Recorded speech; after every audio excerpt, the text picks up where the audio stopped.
Now, coming to the fourth part of this interview is the role of training and placement officers. Now, we did speak of it on a lighter note, Right. But now, in your view, what role do TPOs play in connecting students with suitable career opportunities, and how do you think TPOs contribute to reducing the skill gap?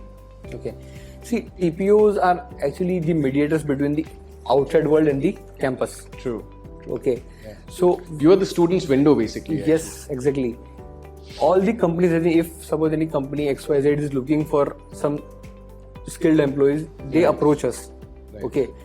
We are getting requests from all sort of industry. It could be manufacturing. Even if we are not having those expertise of students, Right. we are being approached by those companies. Now, as in one side, we can see that the industries are ready to accept those students. Right. So, being a TPO, our job is to counsel student to make them aware that these are the industries, these are available, they want this skill set. Okay, so start preparing yourself from day one. In fact, we conduct placement orientation every year. First year student, second year student, third year. See, generally, in the earlier, I'll say that in the conventional way, the TPO were coming into the picture in the last year only. Right. In most of the colleges, when the placement is, as in the student is coming into the final year, the placement season is going to start, the TPO will be Coming. the student will not know that who is our TPO till their 3 years of study. Right. So now, as a TPO, we conduct orientation from first year, second year, third year, and LY all, so that they are aware that this facility is there in our college. Okay, the student, we tell them that you come to us, you come with your any silly problem, any need, training need, or any whatever as in your requirement. Right. We will try. We are not giving you any surety, but we will definitely try to put in our best effort to give you the resource and the right guidance you need. True. Yes. So, I mean, that I think again is a very good step, because, like you mentioned, till 3 years people didn't know who the TPO was. Yeah. But now the entire environment has changed. Yes. And the college is taking strides, of course. Now, building relationship with industries is essential for successful placements. Now, what kind of obstacles do you often encounter when trying to establish these contacts and maintain relationships with the corporate side of things? Industries. So obstacle part, yes. Yeah. I forgot that.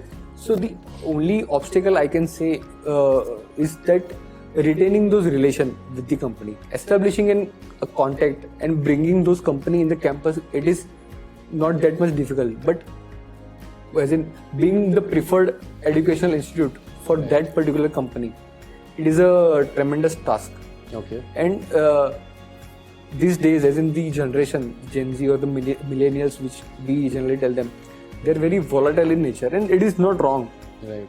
The kind of, as in the knowledge and the resources they are having right now, they're continuously in the craving of learning and gaining more of everything. Right. As in, if I'm getting in placement in a particular company, I'll not stay there for more than a year or 2 years. I'll try to jump and get more CTC. Right. CTC, as in, it is kind of the money has become a very pivotal in every I aspect. think it's a deciding criteria. Deciding criteria right now. So, as in, the students are not very much committed to this company. Right.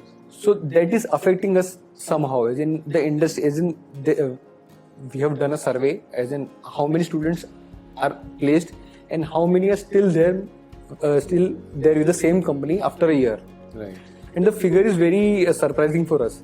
So, and it is for company as well, because they know that the students who have joined 6 months prior now planning to resign. So this thing is creating a trouble for TPO. Right. And the company loses the trust on the institute, that the students are joining but not staying for longer. Right. And they may later on think that why, because they are investing their resources, their time, Correct. they are It's a conducting cost this for the whole company. process. So it is of waste if the student, after spending 6 months there, because initially they are also spending time and money to train them as well. Right. Because the student may not be directly suitable for putting on job. Right. They have to train them. They conduct various training on their modules, their technology which they are using. they're spending those amount. Right. And if the student is not staying, they may lose, then eventually they may lose the trust because the student is representing our college. Absolutely.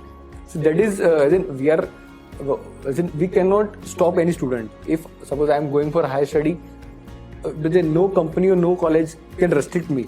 Right. That is, but we are trying to counsel the student that if you have that plan in your mind, just stick to it and let the other person come for the placement, those who are actually in need. Indeed. Yes. So the place or this vacancy which you wasted could be a life savior for the other student. Absolutely. So that is the thing, as in not from the industry side I can say, but from the students' mindset and the volatile nature, we are facing this difficulty. Right. So it does hamper your relationship with the Yes. corporate side Yes. of recruitment. Interesting. Now, which brings me to my next question is, how do you manage effective communication to ensure smooth placement processes? So when placement season comes, I'm sure there's a lot of, being busy everywhere. Yes. How do you ensure there's good communication between both the sides? See, placement is a 24/7 rule. Right. As in, we are, though the office timing could be from 10 to 5, 10 to 6, we are not relieved after 6 p.m. True. Okay. We have to be on phone and the communication with the student as well as the company. Right. In fact, in most of the engineering colleges, when the 7th semester starts, the placements is the companies are fighting for the day 1. Day 0, day 1, as in that they want the best of the Best, yeah. crowd, as in the cream layer, they generally say. So we have to, and we don't want to disappoint any of the recruiters. So we have to, as in, look You have for to entertain. yeah, we have to entertain. So we have to be, as in, again, we have to plan our complete calendar. In fact, from the July, we had planned our calendar till October. Right. That on this date, this company will be coming, this company, okay, so this company is coming, the registration will be starting from this date. Okay, and if some companies have already recruited the students, so they should not be again reappearing for the next company. So it is a continuous thing. Right. And we are, as in, we have to be updated with, as in, before starting the interview, you saw that the students were calling, the companies were calling. So it is, we have to stay awake all the time.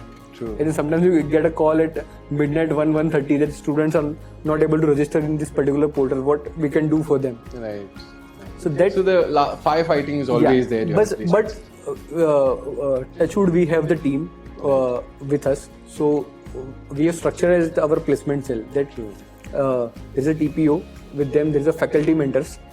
Okay, the faculty members who are part of placement team. Right. Okay, and the student coordinators. So it is a kind of structure we have very- established. Right. And if suppose somewhere if I'm not able to reach to the students or the companies, Right. the other stakeholders are there, those who are very well aware that it is our task and our department thing that we have to act upon. So nothing is missed. True. Yeah. Absolutely. Now, so can you clarify for us that is it a employer's market or rather an employee's market right now? Because I believe, you're spoiled for choices because there's more information of how or what kind of a company that a student wants to join. So my question would be that are students selective, choosy about where they want to go? Or is it an employer's market that they come and they hire whoever they want and students simply enroll onto it? It is It is. certainly students' choice. Then I can say it is employees' market. Okay. As in students are very much aware, as in where they are placed, what skills they possess. Right. In fact, in the earlier days, the students were not having any gut to speak to the company person about the salary, as in whatever Yes. CTC they were mentioning. Nowadays, the students are negotiating in the campus placements, Right. so they know their worth. True. See, so if I'm having those technical skills, I'm having those, as in I've won such, as in the hackathons and everything has become very common. The Right. Government of India Smart India Hackathon, so they know their worth very well. That if I possess this skill, I should be at least getting a minimum payment of this from the company. Right. Yeah. So it is certainly the employees.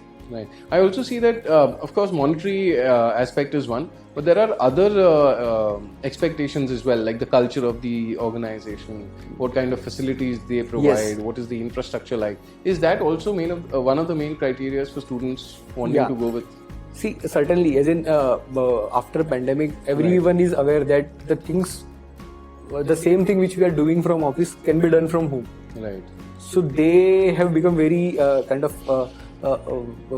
choosy for the selective for the place of operation where they will be posted, what profile they will be given. Right. Yeah. Right. So that is certainly there. Definitely. Now, in spite of everything that TPOs across educational institutions, whatever they are doing right now, what do you think are some areas that TPOs could work on to, create a more positive impact towards their roles?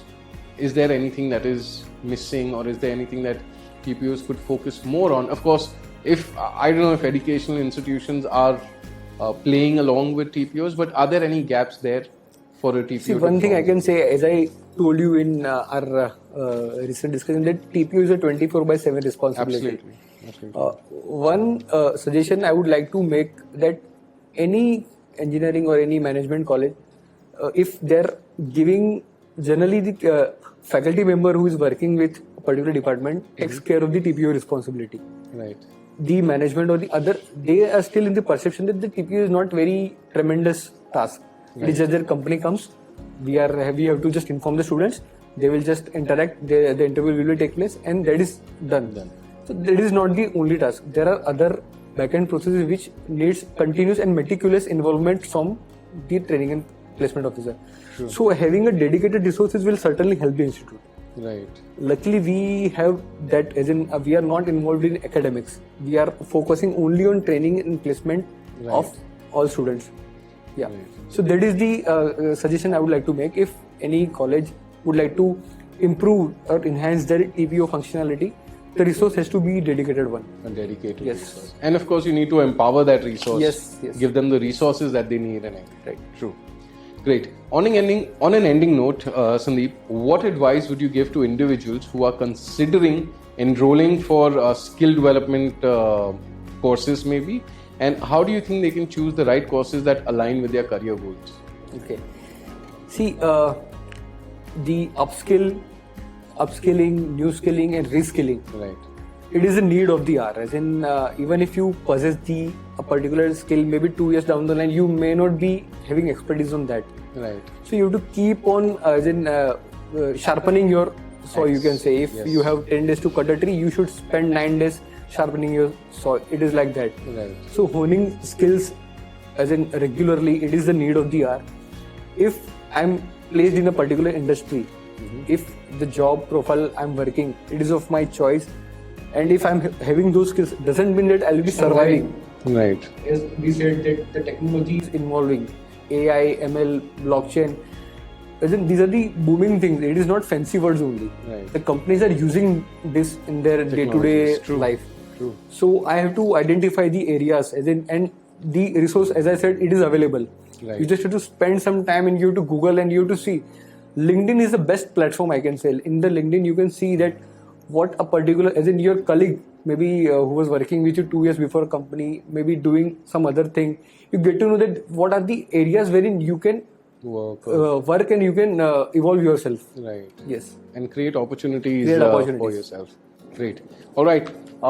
That was Sandeep Parmar for us.